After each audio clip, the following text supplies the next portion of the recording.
In this series of videos, we're going to talk about cash flow statements. So just to begin, I think the name cash flow statement actually is really illustrative of what it is. It talks about how much cash a company had at the beginning of the year, how they spent their cash, how they received their cash inflows, their cash outflows, and it ends with how much cash the company had at the end of the year. So I think that's kind of a logical description for the cash flow statement. And when I was first starting to teach this, I had a student ask a pretty good question. They said, well, wait a minute, we already have a cash flow statement because we've learned how to make a cash GL account or a cash T account where we have our cash as beginning balance. We'll have some credits, which of course represent cash outflows. Whoa, sorry about my writing. We have some debits, which represent cash inflows, and we have an ending balance, of course, in a debit.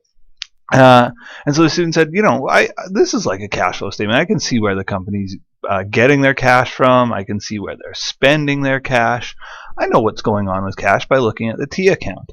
And it's true, actually. If you look at a company's cash T account, you will understand what's going on with their cash. But in an introductory accounting class, we have very simple companies with very few transactions.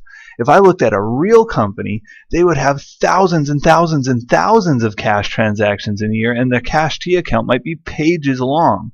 And so what financial statement users have said is, I don't want thousands of pages of cash information and have to synthesize it for myself. I would like you to summarize the cash inflows and cash outflows in a logical way. And that's why we have a cash flow statement.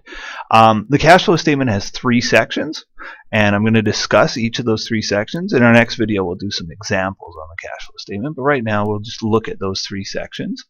It has the operating section, the investing section, and the financing section. And so rather than just listing all of the transactions haphazardly or according to date, we're going to classify all of the cash-related items into these 3 categories: operating, investing, and financing. So I'll talk about the operating section first. It summarizes all of the transactions, the cash-related transactions that contribute towards net income. So cash transactions that contribute towards net income. And so if you think about a company and you think, okay, like a company like Walmart, what are the cash-related transactions that contribute to Walmart's net income?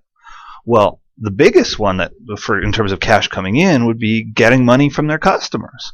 They sell stuff to their customers pay them money. So the biggest operating cash inflow is typically cash collections from your customers.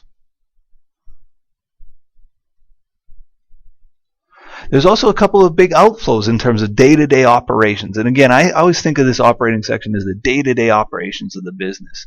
The biggest cash outflow in this area is typically, well, there's a couple.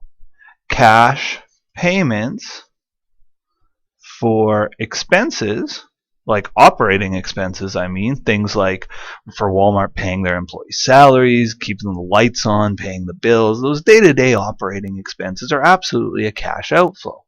Another major cash outflow for a company like Walmart is buying their merchandise. So cash payments for, I'll call it merch, but that's merchandise, buying the stuff that they're going to put on the shelves. So there's more than just that, but those are the major operating cash flows of a company. Cash coming in from your customers, cash payments out for expenses, and cash payments out for merchandise. So operating is sort of summed up by transactions involving short-term assets and liabilities, as well as transactions that make up the company's net income. The next section we're going to talk about is the investing section. And the investing section, when I think investing, I think long-term assets. So Walmart day-to-day spends lots of money buying their merchandise, selling their merchandise. They make a lot of money paying off their expenses. That's all day-to-day operations of Walmart, and that goes in the operating section. If Walmart decides to open up a new store in a new city, they'll spend millions and millions of dollars. But let's be clear, that's not a day-to-day operations thing. That's an investing activity. That's a long-term thing. So purchases and sales of long-term assets, usually capital assets, but still investments in other long-term assets, belong in the investing section. So I guess if I were to lay it out, I would say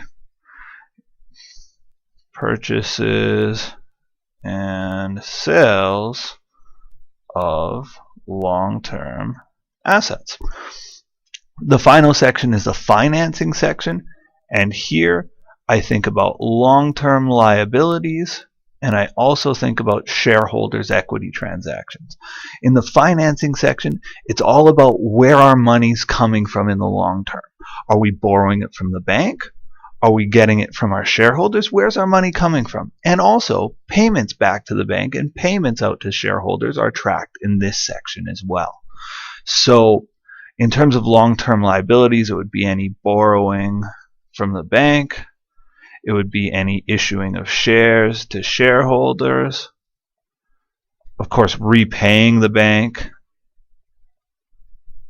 and repurchasing shares. I'll just say repurchasing are kind of the flip side of that coin. And also payments out to shareholders in the form of dividends. So those are the major categories. And again, this isn't an exhaustive list, but that's kind of how transactions have to be tracked through the cash flow statement. So you're saying, okay, when did I debit cash? Was it an issuance of shares? In that case, it should go in the financing section. Was it I sold an asset? Well, in that case, it should go in the investing section. Was it a cash collection from my customers? Well, in that case, it goes in the operating section. So whenever we look at transactions or we look at items, we want to be able to classify them as either operating, investing, or financing. And that's going to be key as we learn to work through the cash flow statement. The final thing I want to touch on before we get to an example is just a couple of formats for the cash flow statement. We're going to learn two different formats for the operating section of the cash flow statement. So there's the three sections: operating, investing, and financing. Operating, there's two ways that GAAP allows us to present the operating section. Investing and financing, doesn't matter which method we choose, it's the same. But the operating section, there's two ways to present it. There's the direct method, and there's a method called the indirect method. Now, in my mind and in my heart, I prefer the direct method. I think it's better. I think it makes more sense. And GAAP agrees with me. GAAP and IFRS say the direct method is better. So, that gets the check mark from GAAP. Unfortunately, or fortunately, if you look up your favorite company on the internet, most companies prefer to use the indirect method. And so because of this, I'm going to teach both. So the next video we look at, I'm going to walk you through the direct method, and I'll explain why I think it's better. And then in the subsequent video, I'll walk you through the indirect method, and I'll explain why I think it's not as good, but you still have to know how to do it and understand what it is. So that's going to be the theme of these next few videos. Our next video, we're going to do an example, and I'm going to walk through the direct method of the operating section of a cash flow statement.